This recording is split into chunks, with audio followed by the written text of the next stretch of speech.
قهرمانی برای حسین بغلانی، او برای متین کریمزاده. حالا توپ رو گرفتن استقلالی ها، میخواست منطقه بازی رو عوض کنه. مسعود جاما یه دور کامل زد و اجازه بازی رو بهش ندادن. روزبه چشمی توپشو گرفتن. حسین چنانی یه بار دیگه از سمت چپ. حسین چنانی حرکت میکنه. داور خطا رو اعلام کرده به نفع تیم صنعت نفت آبادان. حسین چنانی رو میبینید و این هم ساله هردانی که خطای او اعلام شده.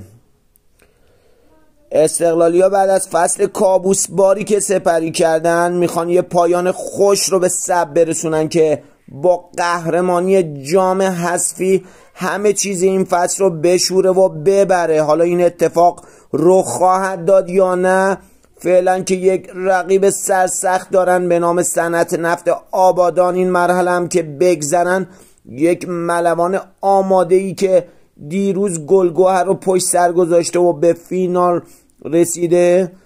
توپ رو بلند میفرستن به روی دروازه حسینی، کسی نیست مزاحمت ایجاد کنه. سید توپ رو بلند میفرسته.